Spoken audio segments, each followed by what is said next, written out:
Hi, Jack. Hi. My name's Holly. Oh, pleased to meet you, Holly. Jack Dawson. It's nice to meet you, Jack. It's nice to meet you, too. So, Jack, what would you like to talk about today?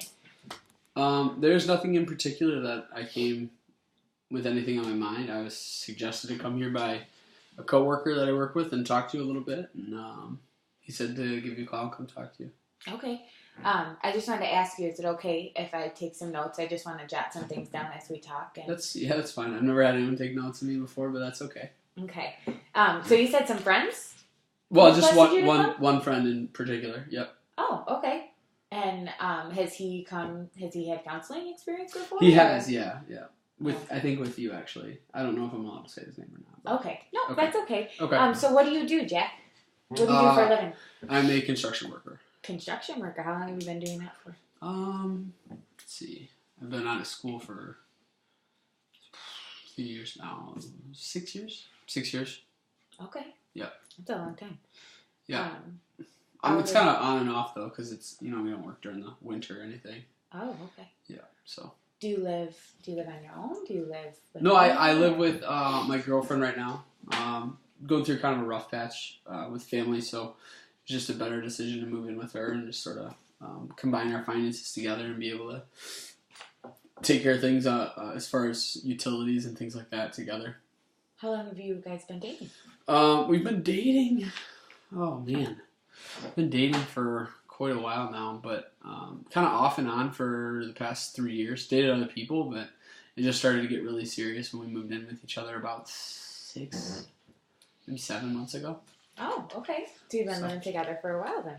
Yeah, about 6 months, 7 months, something like that. Okay, awesome. So do you have any goals in this counseling session? Do you have anything that you're hoping to achieve out of this, or direction you're hoping to take? No, I don't know if there's a big thing that I'm looking to achieve or accomplish or anything like that. It's just, I just feel like everything in my life right now has just been really difficult, and I don't feel like I have any peace or reassurance in what's going on and where it is that I'm going. So I guess, I don't know, maybe just peace in what it is that I'm doing. Yeah. Can you clarify? You said that you feel like everything in your life is difficult right now. Can you talk a little bit more about that? What's difficult for you? Yeah. So, like I said, living with my girlfriend. Been living with her for the past 6 months now. Or 7 months. Maybe 7 months. I'm not sure. But anyways, regardless. So anyways, I've been living with her for a while now. Before that, I was living at home with my mother. Leading up to that, my parents got into a divorce, really rough divorce. My father had been cheating on my mother, and that led to him moving out. He later passed away fairly recently, within the past 10 years. And my mom started dating other people, and through that, her and I just really started to argue more and more, which led to me moving out within the past 6 months. So we haven't really talked much, her and I. I'm starting to see that behavior of not wanting to talk and not wanting to work things out kind of infiltrate itself into my relationship with my girlfriend right now, which is just kind of difficult. Makes me want to kind of avoid being home in some instances. I try as much as I can to use sports and things like that to my advantage and stay out of the house, and sure. Just so that things stay at peace. Seems like when I'm home, they're not. So just avoiding that and talking over the phone seems to be the best way. Means of communication right now. So that's what I try to do. Means of communication with girlfriend. With my your girlfriend. Yeah, I haven't talked to my mom and since I've moved out. Oh, okay. Yeah. So you mentioned your parents got a divorce. How old are you? I was in high school. For my sophomore year of high school, so 15, 16. Oh, wow. Yeah. Okay. Yeah. Can you tell me about just your home life growing up? What was their marriage like before? We didn't see it coming. I've got 2 younger siblings, a brother and a sister. We just never saw it coming. We always thought our parents were the ones who had an awesome relationship with each other, and granted, my dad was always working and things like that, but we just didn't know that. We didn't know he was cheating on her. We didn't know that was taking place, and all of a sudden, out of nowhere, it just kind of ended, and that was the end of it. So yeah. Just so I'm understanding you correctly, you viewed your parents that they had a great relationship. Yes. Can you tell me about some of the great times? Like what made you believe that they had such a great relationship? Dinner was the thing we always did together. We always would share what took place throughout the day. We'd sit down and we would talk it over, and then after that, my brother, my sister, and I would go up to our room and typically do our homework at that point. Do things that we need to do for school, get outside, play with friends, things like that. And we never really saw any other interactions between my mother and father. Just not necessarily because they didn't happen. I don't know if they happened or not, but we just were out doing things at that point. And so, yeah. Yeah. Does that answer your question? I don't know if that... Yeah. Address that. Okay. Yeah, no, of course. How'd you feel when you guys had family dinners together, or when you hung out as a group? How did it make you feel? Being a 15, 16-year-old kid, it's not something that you want to do is have dinner with your family, but you want to be out doing things and hanging out with friends and stuff like that. But now looking back, I take it kind of for granted. You know, I had my dad around, I had my mom around, and my dad had not yet passed away, so I take that for granted now. Looking back, I wish I could go back and have more of those dinners with them and spend time with them, but obviously it's something I can't do. Yeah. I'm really sorry that you've had a parent pass away. Yeah, I can't imagine what that feels like. It's hard, but you know, it happens to people. It does. Yeah. What did he pass away from? My dad, he was a smoker, and he ended up having lung cancer, and he never knew about it. He was always coughing and things like that. And so, over the course of about 3 years, he found out he had stage 4 lung cancer, and that turned into him not even going into chemotherapy, not even going into radiation or anything like that, and trying to fight it just because it was so far along that he had just kind of given up on it. And, he passed away maybe a year and a half after he found out that he had it. So he stayed around longer than the doctors thought he would, but yeah. How was your mom with that? They had been divorced already, right. So it was tough on her because it was a friend of hers, you know, it was an acquaintance, but it wasn't. It definitely had a bigger impact on my brother and sister and I than it did on her. That's for sure. I'm so sorry. Could you talk about that a little bit more? How has your relationship with your mom been since your father passed away? It sounds like from what you were telling me earlier, it got worse. Yeah. So when my parents got a divorce, I was still in high school, like I said. In the midst of me finishing up my degree in high school, my diploma, getting my diploma and things like that. As soon as I finished, I was expected to work. I was expected to do things around the house and basically be an adult, be the father of the house.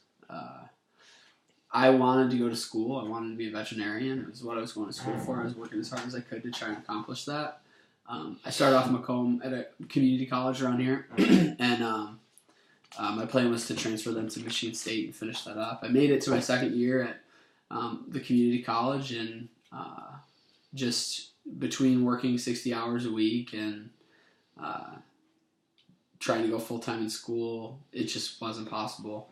The expectation of my mom and the expectation that I have for myself in school, my mom's expectation was more having to work and helping to support my brother and sister and I and her.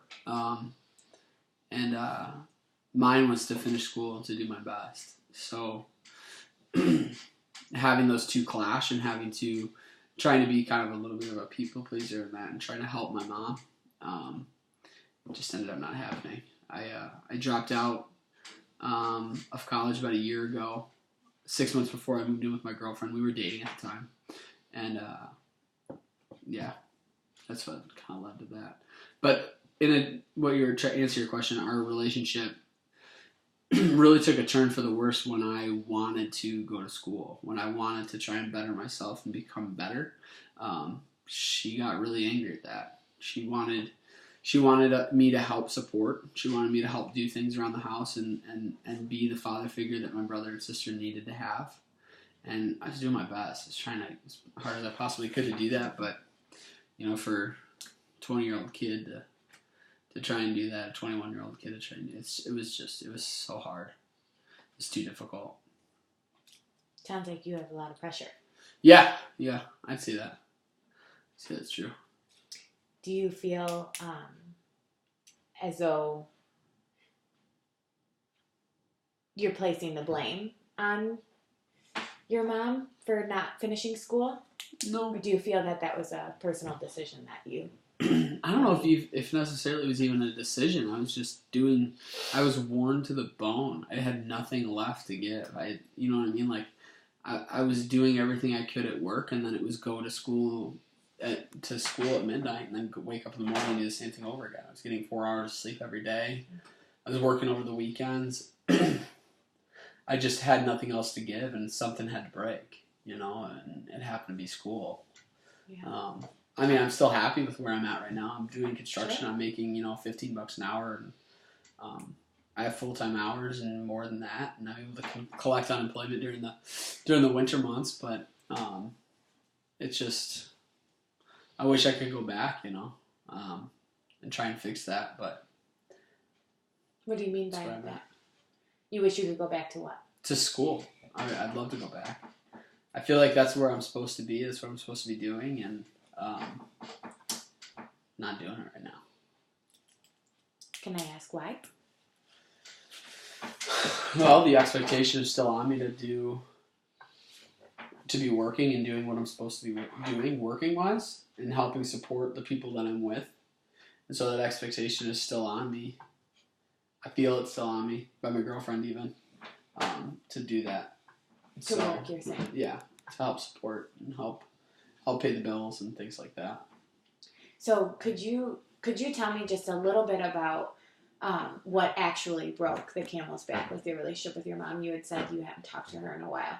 Could you tell me what actually broke that? My sister graduated from high school, and she was working a job at. My sister's brilliant.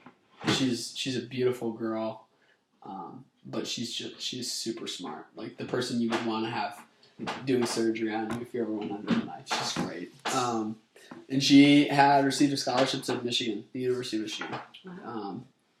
Her goal in life was to be a brain surgeon, and she had that opportunity. She had a full ride scholarship, and she had a full ride scholarship sitting in one hand, and her current job that she was doing, she's actually blessed to be kind of like a clerk for a local office, and she was working only 20 hours a week because she was still in high school and 40 hours during the summer, but she was making, $40,000 a year when she was working during the summer. That was the equivalent. And so my mom told her that going away to Michigan would kind of be a waste of time, and told her that she already had a good thing going for her, and to turn down her scholarship. And I thought that was the most ridiculous thing I've ever heard. Like, as a parent, you're supposed to be supporting your kids. You're supposed to be pushing them to do better than what you did. And all of a sudden, she's trying to, dictate what my sister's doing like she did for me. And it made me really angry.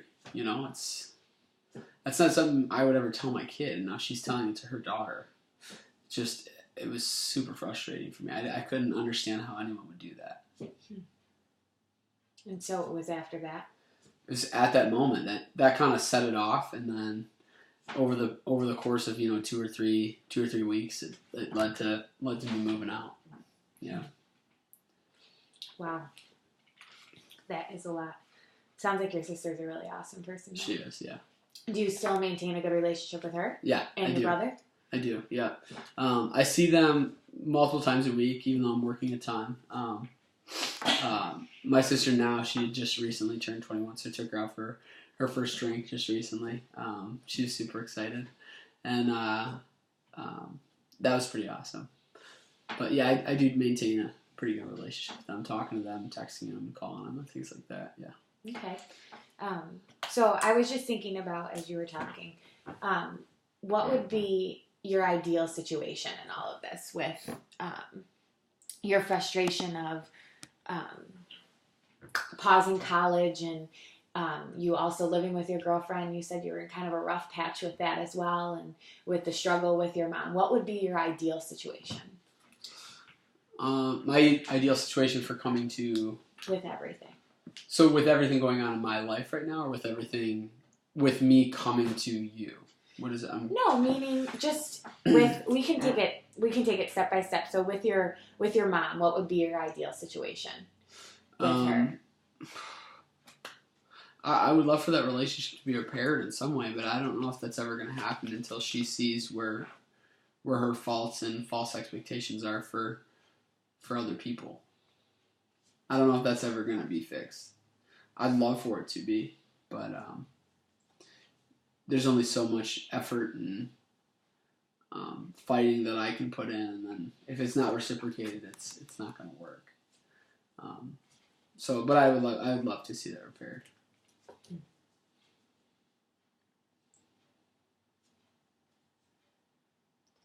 I've heard a couple times this word expectations. Can you, especially with your mom, can you tell me just a little bit more about, you said expectations with work. Were there any other expectations that you felt like your mom placed on you? No. I mean, in addition to working all the time, whenever it was that she was working, she expected me to be home and cooking and doing all those things, and I didn't feel like I had time to sleep. I didn't feel like I had time to do anything. So I think there was an expectation to work and help support the family, and there was an expectation to actually help the family, being at home and doing things around the house and being the man of the house, essentially. Could you tell me more about that, being the man of the house? It was a role that I did my best in stepping into, but it was still difficult. You know, it's not normal for a 20-year-old kid to jump into that. It's hard. I didn't know how to cook. The only thing I knew how to make were, microwave dinners and things like that. And all of a sudden I was expected to make chicken on the grill and chicken on the stove and, more than just hot dogs. I was just doing, pot roasts and things like that. Hot dogs aren't bad. No, they're good. They're really good, but when you've had them for 7 days in a row, it changes your perspective a little bit. Sure. But that was an expectation that I had at home. I think I stepped into that role really well. I think it's something that is going to help me going into the future if I ever have kids, with my girlfriend or whoever. I think that'll help, but to have that placed on you so fast, and it's like, okay, you graduated high school, now you need to help raise your brother and sister. I don't know what to do. It's almost like you're being thrown a 13-year-old kid and saying, here, raise them. Yeah. It just was way too hard. It's way too hard. So, yeah. How did that make you feel when you didn't meet those expectations? Tell me a little bit about your experience with that. Like I wasn't enough. I think that's what it comes down to, that a lot. Like, I'm doing my very best to try and accomplish the goals that I have and accomplish the goals that people have for me and the expectations that people have for me, and I never can accomplish them. It's almost like I'm never good enough. I'm never strong enough. I never make enough money. I'm never a good enough person. I'm never enough. Do you feel that might roll over into your rough patch that you're having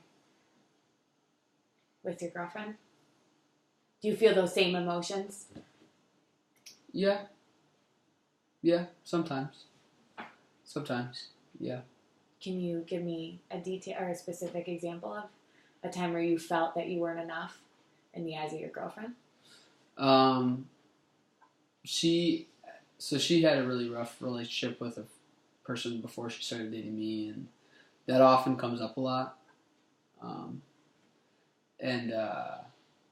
So with that coming up all the time, my thought all the time is, well, why is this coming up? Do you understand what I'm saying? Like, yeah, sure. Why is this coming up? You're not dating him anymore, you're dating me. It's, I don't know, things like that. Why? Well, he didn't do it this way. Why are you doing it this way? You do this differently than he did. Okay, well, I'm not him. So that makes me feel like I'm not enough. In some instances, it makes me feel like I'm better. Because there's good things that come out of that too. But in other instances, I feel like I'm, yeah, I can say that. Have you shared this with her? No. Usually it turns into a fight. Maybe it's something that I should. Maybe it's something I should talk to her about.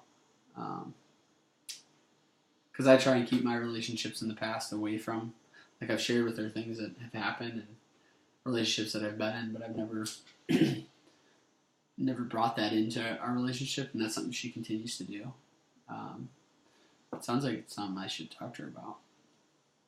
Do you believe that she receives things like that well? Like when you come to her with a serious conversation or a serious topic? I think she would in this case. Not all the time, but I think in this case she would, just because I think she really does care about me. I think she really does care about our relationship, and she wants us to grow together. So I think she would receive this in a positive way. It might not turn into something right away. She might have to take some time to sort of think about it and move on from there. But potentially it'd be hard for me. But it's hard when we share our feelings and our emotions. It is with others. Yeah, it is. But it definitely helps us sometimes. At least what I've noticed in people in the past is that it helps rebuild relationships and broken bridges that have been. Yeah. What about with your mom? Have you shared with her your feeling that her expectations have given you the sense that you're not enough? I have. That is kind of what led to me moving out. Because she didn't feel like she was placing that expectation on me. She's kind of a rougher person. She's not super open to talking about her feelings and things like that. I don't know if maybe that's what led with my father and her getting divorced. I don't know. But I tried sharing that with her, and it wasn't something that she was open to. I don't know if that would change now. But to bring that up again to her after having not talked to her for 6 months, I think that would be really hard. Yeah. For her. It might be another. I think she has a tendency to take things more offensively than she does positive. So it has potential to be a little bit worse than good. Yeah. So maybe like you said, your own personal goal would be, whether or not you realized you said it, was maybe to share, starting with your girlfriend, about your feelings that you've been given, the false expectations that you've been given that lead to you feeling that you're not enough. Yeah. Maybe that would. Yeah, I think that's a big thing. But I think that's a good place to start. Yeah. Yeah, it'd be a good place to start. So going forward, if we get the opportunity to meet again, going forward, next session, what would want to be something that you would have accomplished in the time that we haven't met? What could you see? How would your weeks change? How would my weeks Or how change? would you have your... let me rephrase that. If we haven't... Or going forward, when we get to meet again, what would you want to have said that you accomplished in the time that we haven't met? I would love to say that the relationship with my girlfriend is completely restored. I would love to say that I enjoy being home, and I enjoy seeing her and spending time with her. That's what I'd love to say. I don't know if you remember, but in the beginning, we talked about peace. Yeah. And so I think that would be something that would be really awesome. You obviously know you stepped into a Christian counseling role. Not my thing, It's probably judging me for living with my girlfriend, but no judgment at all. Okay. But just knowing that you can pray for that peace from God, and God will answer your prayers. And we'll talk more next time about where you are with that and what that looks like in your life. But just know that it's possible. You can achieve the peace you're looking for, and you are enough in God's eyes. Thank you.